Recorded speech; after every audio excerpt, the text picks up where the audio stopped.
Hello everyone, this is Ravi. और जैसा कि आप लोगों को पता है कि हम लोग अभी तक क्रैश कोर्स कर रहे हैं फिजिक्स का। इसमें क्लास 12 की फिजिक्स के बारे में हम लोग सारा चीज़ डिटेल में पढ़ रहे हैं। अभी तक हम लोग बहुत सारा चीज़ कंप्लीट कर चुके हैं और आगे भी इसी तरह करते रहेंगे। जैसे कि हम आपको बताना चाहेंगे कि पहले वीडियो को लाइक कीजिए, चैनल को सब्सक्राइब कीजिए और बेल आइकन को दबाइए, क्योंकि हर बार ऐसे वीडियो आते रहेंगे। अब जानिए कैसे वीडियो आते रहेंगे।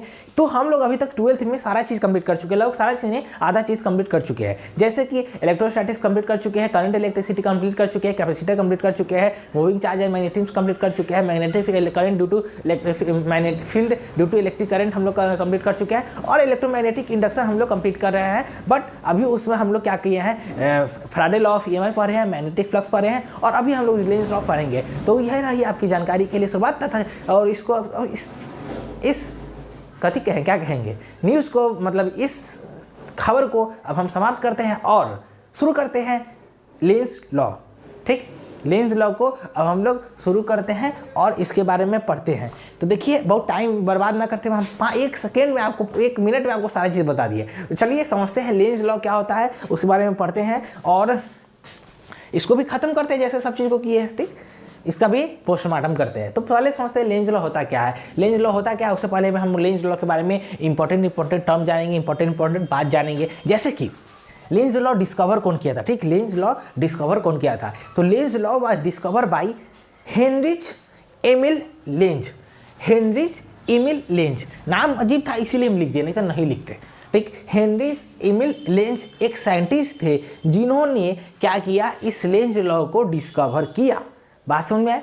उसके बाद it is based on the energy conservation principle. Lenz law जो है वह एनर्जी कंजर्वेशन प्रिंसिपल पे बेस्ड है। बात समझ में आए। लेंस लॉ क्या है, एनर्जी कंजर्वेशन प्रिंसिपल पे बेस्ड है। उसके बाद एक सवाल और आपसे, एक चीज और आपसे, कि यह इसका यूज किस चीज़ के लिए किया जाता है। नहीं, कोई लॉ डिस्कवर हुआ, कोई चीज़ डिस्कवर हुआ तो बिना यूज किए, बिना उपयोग किए क्यों होगा, काहे हम उसको खोजेंगे जब तक उस चीज़ का हमको उपयोग ना हो।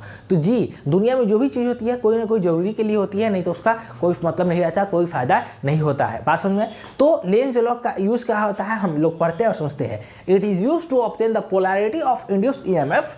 यह क्या कराया जाता है, क्या किसी लिए यूज किया जाता है कि ऑब्टेन पोलैरिटी हमको ऑब्टेन किया जाता है। इंड्यूस ईएमएफ होता है, उसका पोलैरिटी ऑब्टेन करने में हम लोग इसका यूज करते हैं। और direction of induce electric current, तो और डायरेक्शन पता करते हैं। इंड्यूस ईएमएफ का जो करंट का डायरेक्शन होता है, उसमें मेटालिक लूप का जो इंड्यूस इलेक्ट्रिक करंट डायरेक्शन होता है, इंड्यूस इलेक्ट्रिक फोर्स का, इलेक्ट्रोमैग्नेटिक फोर्स का, उसका डायरेक्शन हम लोग पता करने के लिए इसका यूज करते हैं।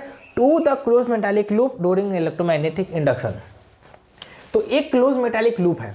ठीक, इसका जो पोलैरिटी होता है इंड्यूस ईएमएफ का, उसको फाइंड करने के लिए हम लोग इसका यूज करते हैं। और जो डायरेक्शन होता है, ठीक, इंड्यूस ईएमएफ का जो डायरेक्शन होता है इस इलेक्ट्रोमैग्नेटिक इंडक्शन के पूरे प्रोसेस में, उसको फाइंड करने के लिए हम लोग इसका यूज करते हैं। बात समझ में आए।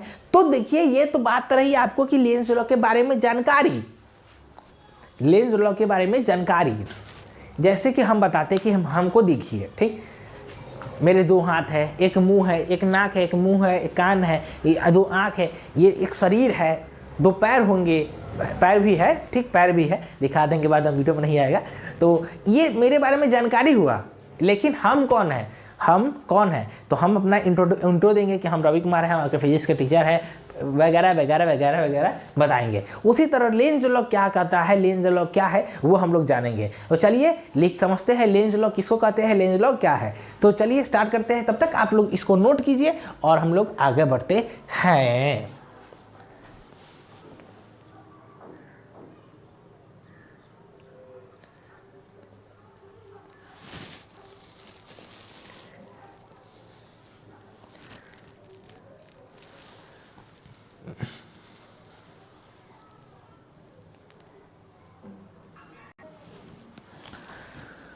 हाँ, तो हम लोग समझें कि लेंस लॉ कहता क्या है, कहने का मतलब क्या है। देखिए, जो आपको हम पहले बताए, थोड़ा देर पहले, पॉइंट टू पॉइंट आपको चीज़ गिना है वही चीज़, बस इसको एडवांस इंग्लिश में लिख दिया गया। ठीक, जो चीज़ हम पहले बताए हैं शॉर्ट फॉर्म में, मतलब पॉइंट वाइज करके, उसी चीज़ को यहाँ पे बहुत भारी अंग्रेजी में लिख दिए, क्योंकि बोर्ड में नंबर उठाना जरूरी है, तो इसीलिए हम लोग भारी अंग्रेजी में लिखे हैं। जैसे कि अकॉर्डिंग टू दिस लॉ, अब इंग्लिश पढ़ेंगे, थोड़ा इंग्लिश इंग्लिश बोलिए तभी नंबर मिलेगा।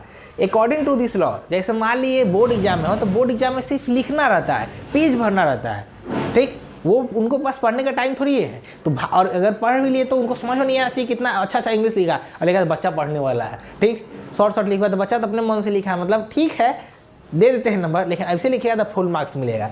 तो क्या क्या कहता है law, according to this law the polarity of induced EMF in the closed metallic loop during the electromagnetic induction is such that the magnetic field due to its induced current always oppose the changing magnetic flux across the given loop। बताइए कितना भारी English है, बहुत दिक्कत है समझाने में।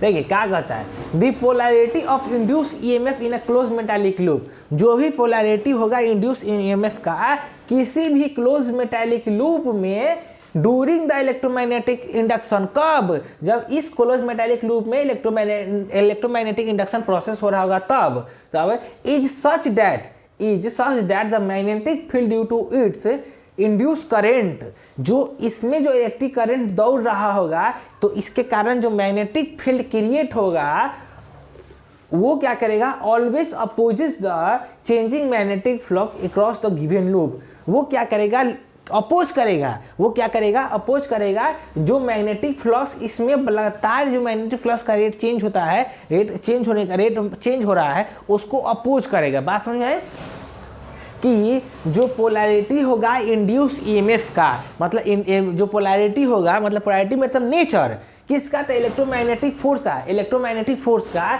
किसी भी क्लोज मेटालिक लूप में ड्यूरिंग इलेक्ट्रोमैग्नेटिक इंडक्शन, कब, जब इलेक्ट्रोमैग्नेटिक इंडक्शन हो रहा होगा तब, इज सच दैट, वो किस तरह होगा, the magnetic field due to induce current, जो मैग्नेटिक फील्ड होगा इंड्यूस इलेक्ट्रिक करंट के कारण ऑलवेज अपोज द, वो क्या करेगा, हमेशा अपोज करेगा, हमेशा उसके उल्टा में जाएगा, changing the magnetic flux across the given loop, इसमें जो मैग्नेटिक फ्लक्स जा रहा है उसके हमेशा उल्टा। तो मान ली मैग्नेटिक फ्लक्स इधर जा रहा होगा तो इसमें जो मैग्नेटिक फील्ड क्रिएट होगा, वो जो मैग्नेटिक फील्ड का इलेक्ट्रिक करंट आएगा, इंड्यूस इलेक्ट्रिक करंट आएगा, वो हमेशा उल्टा डायरेक्शन में रहेगा। क्यों, इसको अपोज करने के लिए, मैग्नेटिक फ्लक्स को अपोज करने के लिए यह हमेशा उल्टा डायरेक्शन में इस मेटालिक लूप में करंट मूव करेगा। मतलब मान ली मैग्नेटिक फ्लक्स इधर जा रहा है तो यह उल्टा जाएगा, इधर जा रहा है तो इधर जा रहा होगा तो ऐसे आएगा, इधर जा रहा होगा तो ऐसे जाएगा, और इधर जाएगा तो ऐसे आएगा। मतलब जिधर जाए उसके अपोजिट जा रहा है। मैग्नेटिक फ्लक्स का मोशन फ्लो है जिस डायरेक्शन में होगा तो इलेक्ट्रिक करंट का उस मेटालिक लूप में जो इलेक्ट्रोमैग्नेटिक इंडक्शन के कारण जो इलेक्ट्रिक करंट प्रोड्यूस होगा वह हमेशा अपोजिट डायरेक्शन में होगा। तो बहुत ही पेचीदा था, लॉजिकली नहीं, लॉजिकल है पर पेचीदा था, भारी इंग्लिश है, समझने में दिक्कत होता है, इसीलिए आपको इसको याद कर लीजिए, ज़्यादा बेनिफिट रहेगा। वैसे हम फिर से एक बार आप समझाएंगे, लेकिन आपको इसको नोट करना होगा तभी समझ में आएगा। और जो हम पहले समझाए थे वही चीज़ है, बस इसको इंग्लिश में बोला जा रहा है, मतलब थोड़ा पेचीदा करके समझाया जा रहा है। फिर से एक बार, induce EMF induce electromagnetic force होता है किसी भी क्लोज मेटालिक लूप में इलेक्ट्रोमैग्नेटिक इंडक्शन के दौरान। वो क्या करता है, मैग्नेटिक फील्ड जो भी क्रिएट होता है इंड्यूस इलेक्ट्रिक करंट के कारण उसको अपोज करता है, किसको अपोज करता है, तो मैग्नेटिक फ्लक्स, जो मैग्नेटिक फ्लक्स को अपोज करता है जो कि इस लूप में होता है उसको। बहुत ही सिंपल था, ईजी था, बात समझ में आए। तो यही रहा आपका लेंज लॉ। फिर मिलते हैं नेक्स्ट वीडियो में नेक्स्ट टॉपिक के साथ, नेक्स्ट लेक्चर में। तब तक के लिए बाय, टाटा, सी यू। इसका स्क्रीनशॉट लीजिए, आप लिखिए, नोट्स बनाइए, याद कीजिए, क्योंकि बोर्ड में आपको यही लिखा रहा है। तब तक के लिए bye, see you, tata and take care. Notice please.